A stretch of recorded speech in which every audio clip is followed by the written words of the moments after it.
Bom, pessoal, uma ferramenta que é abordada em provas com uma frequência gigantesca é justamente aquela que está nessa questão, a ferramenta pincel de formatação. Uma ferramenta que está disponível praticamente de forma universal nos principais aplicativos de escritório, processadores de texto, planilhas de cálculo e tal. Aqui a abordagem ela é interessante porque a abordagem desta ferramenta nesta questão tem justamente a ver com aquilo que poderia ainda ser uma dúvida. Porque muita gente sabe para que serve a pincel de formatação? Para copiar a formatação de um trecho pré-definido, né, para outro qualquer. Veja a questão. Em um documento editado no Word, qualquer versão, em sua configuração padrão em português, a palavra casa de um parágrafo está com os formatos de fonte Arial, negrito e sublinhado apenas. E a palavra mesa de outro parágrafo está com os formatos de fonte calibre e itálico apenas.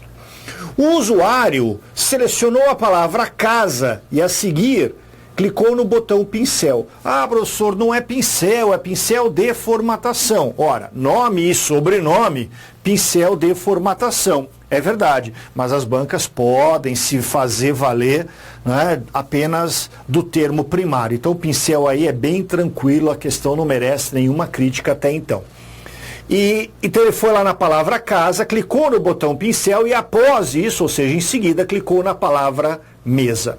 É correto afirmar que, após todas essas ações, a palavra mesa estará apenas com os formatos de fonte. Muito bem. Antes de resolver, a informação que você talvez já tenha, mas é bom lembrar. O pincel de formatação é uma ferramenta que opera num processo de substituição. Jamais o processo é de inclusão. Professor, e daí? Não entendi nada disso. Olha só, meus amigos. Vamos imaginar que num documento do Word eu tenha a palavra que está em vermelho. E a palavra 2 está em azul e também sublinhado. Não importa aqui o tipo da fonte, o tamanho da fonte, tá? Fazer uma coisa mais simples, né, de verificar visualmente. Beleza. Então o que eu fiz?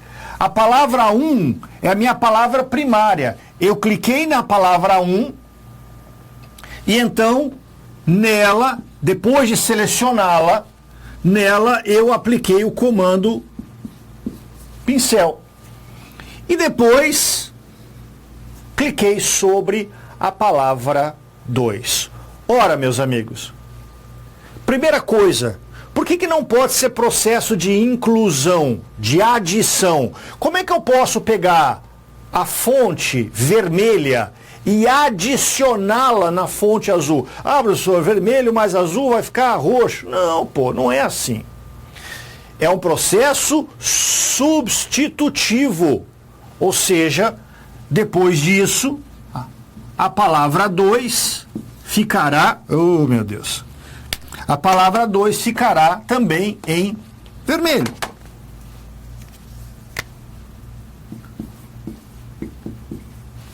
Ok? Beleza.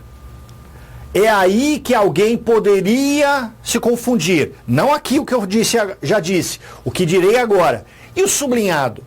Porque alguém poderia dizer, professor, a cor vermelha tem que se sobrepor à cor azul. A cor azul, esquece, ela não existirá mais. E a cor vermelha, por quê? Porque as duas cores são conflitantes, digamos assim, né? E não pode se gerar uma terceira cor. Agora, e o sublinhado?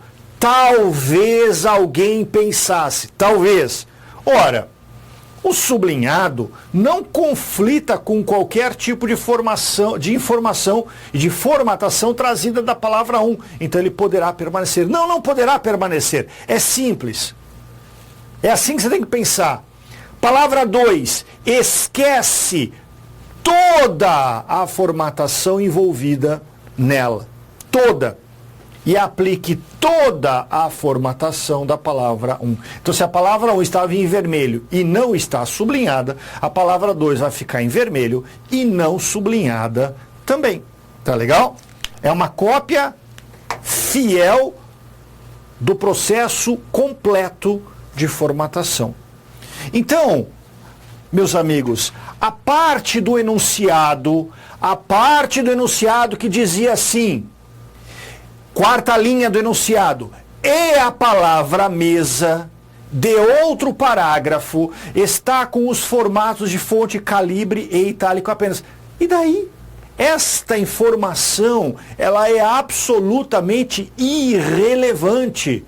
Irrelevante, porque não importa como ela estava, o que importa é que ao final do processo, já que nós copiamos a formatação inicialmente da palavra casa para a palavra mesa terá a mesma formatação da palavra casa, ou seja, a palavra mesa após todas essas ações, após este processo, ficará formatada com a fonte Arial, com o estilo negrito e com o estilo sublinhado, tal e qual a palavra casa. Tá legal?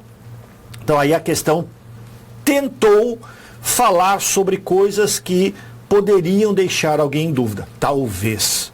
Né? Porque às vezes a gente decora uma informação. Pincel de formatação faz isso, mas não aplica exemplos. E aí é que os exercícios são fundamentais, é claro. Né? E aí a gente mantém na memória uma informação que pode não ser completa o suficiente para enfrentar diversas questões sobre o mesmo tema. Gabarito é a alternativa D de dado. Gostou desse vídeo? Dê um like pra gente. Compartilha com seus amigos e, se possível, deixa um comentário, uma sugestão e nos próximos vídeos, nas próximas ocasiões, a gente tenta te atender, tá legal? Inscreva-se no nosso canal, ativa lá o sininho e você recebe as notificações. Acesse o nosso site, neafconcursos.com.br, observe lá os cursos que nós temos, inscreva-se, bons trabalhos.